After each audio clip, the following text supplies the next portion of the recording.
नमस्कार दोस्तों, मैं आपका दोस्त पवन पंडित अपना YouTube चैनल सत्य का दर्शन के अंतर्गत सत्य की बात करना चाहूँगा। दोस्तों, अगर आपने मेरे चैनल को अभी तक सब्सक्राइब नहीं किया है तो प्लीज़ सब्सक्राइब कर दें, मेरी वीडियोस को लाइक करें और नोटिफिकेशन के बेल आइकन को ज़रूर दबा दें ताकि मेरी आने वाली हर वीडियो आपके सामने सूचित हो जाए, सूचना आ जाए। दोस्तों, सत्य की खोज है मुझे और इसके कारण मैंने ये अपना YouTube चैनल सत्य का दर्शन के द्वारा इस बात को, इस चर्चा को करना प्रारंभ किया। दोस्तों, आज मैं कहूँ भगवान का नाम लेकर के अपनी बात शुरू करूँगा। ओम मंगलम भगवान विष्णु मंगलम गरुड़ध्वजा मंगलम पुंडरीकाक्षो मंगलाय तनोहरि। दोस्तों, एक तो सच हम उसे कहते हैं जो हमें आंखों से दिखाई देता है, जैसे ये शरीर दिखाई देता है। जैसे ये शरीर आंखों से दिखाई देता है तो हम कहते हैं कि ये पवन है, लेकिन ये जो पवन है इसका कभी बचपन था, कभी जवानी थी, कभी बुढ़ापा और कभी ये पवन नहीं रहेगा। तो यही मैं कहना चाहता हूँ कि ये जो शरीर है ये परिवर्तनशील और मरण धर्म है, लेकिन ये परमात्मा का एक सबसे बड़ा उपहार है।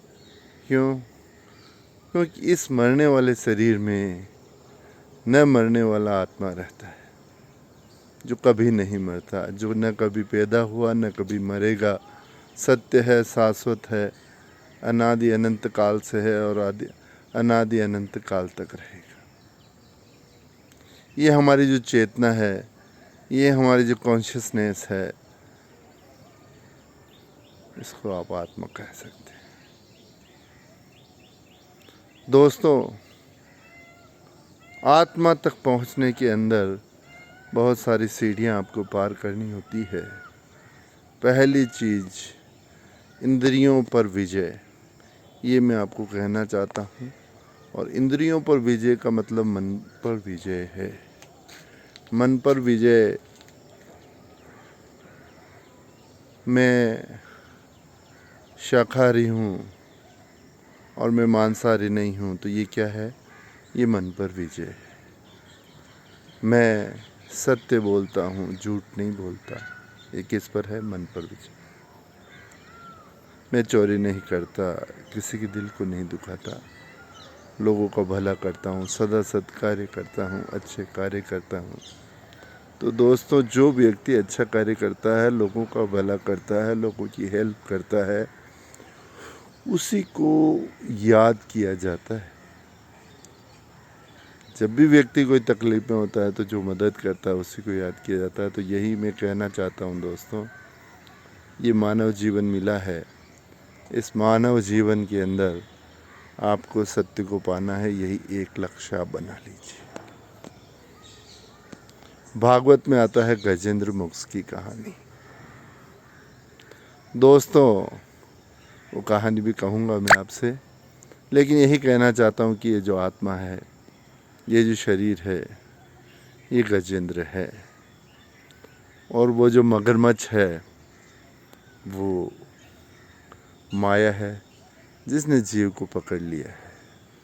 और वो जीव उस माया से केवल हरि नाम स्मरण से, प्रभु नाम स्मरण से ही पाया जा सकता है। क्योंकि दोस्तों जो ऊर्जा हमारे अंदर है वही एक समष्टि जो संपूर्ण संसार की ऊर्जा है उसका अंश है। और कहते हैं कि अगर अंश को जान लिया जाए तो पूर्ण को भी जाना जा सकता है।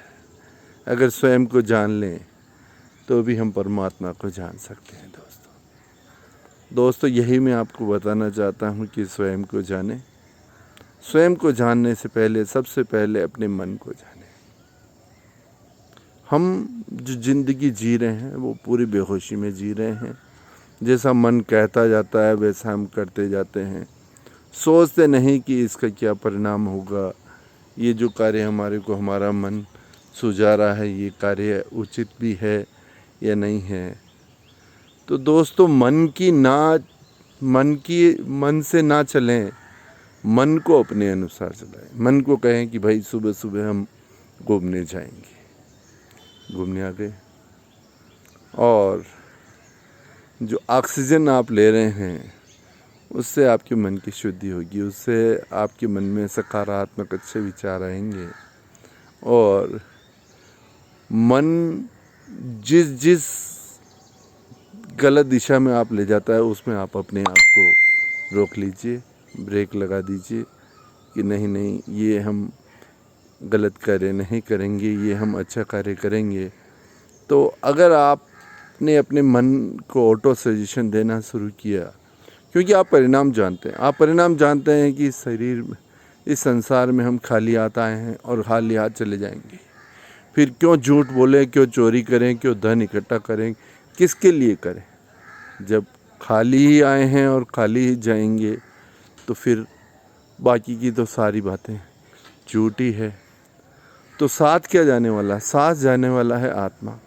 और प्रभु ने आत्मा को जानने के लिए, ये आत्मा है सो परमात्मा, तो आत्मा को जानने के लिए ही प्रभु ने हमारे को भेजा है दोस्तों। और यही मैं आपको कहना चाहता हूँ कि अपने आप को, जीवन को ऐसा जिएं कि सच बोलें, परोपकार करें, भला करें, दीन दुखियों की सेवा करें,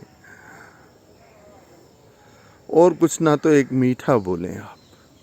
ये मैं आपको कहना चाहता हूँ।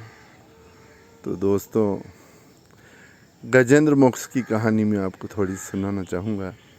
एक बार एक हाथी था, लंबा चौड़ा विशाल, बड़ा सा उसका परिवार था, उसके बच्चे थे, सब कुछ था। एक दिन हाथी अपने परिवार के साथ घूमता घूमता नदी के तट पर पहुंचा और अपने परिवार के साथ नदी का जल पीने लगा। और जल पीते पीते थोड़ा सा मस्ती के मूड में आ गया और सूंड में पानी भर भर के अपनी हथनियों और अपने बच्चों को पानी से नहलाने लगा, जल क्रीड़ा करने लगा। ऐसा करते करते वो जल में थोड़ा गहरा चला गया। उस जल के अंदर एक ग्रह, एक मगरमच्छ था। उस मगरमच्छ ने अपना मुंह खोला और उस हाथी का जो पैर था उसको अपने मुंह में लेकर के जकड़ लिया। हाथी घबराने लगा, हाथी परेशान हो गया। हाथी ने पूरी कोशिश की, पूरी ताकत लगाई कि वो मगर के ग्रह के अंदर से अपना पैर छुड़ा ले, लेकिन छुड़ा नहीं पाया। उसके बच्चे,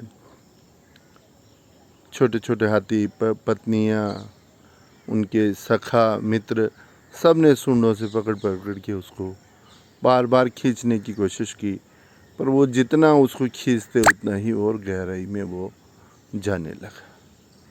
तो दोस्तों वो पूर्व जन्म में भगवान का बड़ा ही भक्त रहा हुआ था। मैं आपको यहाँ ये भी बात कहना चाहता हूँ कि ये जो हाथी है ये एक तरह से हम स्वयं हैं, और ये जो मगर है ग्रह ये माया है। माया में हम इतने जकड़ चुके हैं, मकान को इतना अपना मानते हैं, बीबी को, बच्चों को, सबको अपना मानते हैं, लेकिन परमात्मा को अपना नहीं मानते जिसके हम अंश हैं। तो दोस्तों, जब सहारे सहारे छूट गए और सभी जगह से आत्मा छूट गई, तो उसने, हाथी ने अपनी सूंड से एक कमल का फूल लिया और वो प्रभु को चरण अर्पित कर दिया और प्रभु को कहा, प्रभु अब मेरे इस संसार में इस संकट से पार कराने में आपके सिवाय कोई दूसरा समर्थ नहीं। हे मेरे प्रभु, हे मेरे परमपिता, हे परमात्मा, आप मुझे आइए और मुझे हे श्री हरि विष्णु बचाइए। और भगवान विष्णु वहाँ पर आते हैं और अपने चक्र के द्वारा ग्रह को काट कर उसका, हाथी का पैर छुड़ाया जाता है। तो हरि नाम स्मरण लेने से आदमी माया से और संसार के सभी बंधनों से मुक्त हो सकता है। यही मैं आपको कहना चाह रहा था। प्रभु का नाम स्मरण करें, वो ही एक सच्चा साथी है। और मैं यही प्रार्थना करता हूँ प्रभु से कि आप सभी को सत्य का ज्ञान हो, आपके जीवन में प्रेम, आनंद, खुशियाँ ही खुशियाँ हो। Thank you very much. आपने मेरी बातों को ध्यानपूर्वक सुना, उनके लिए अनुग्रहित हूँ और आप सभी के लिए परमात्मा से सुमंगल कामना करता हूँ। धन्यवाद।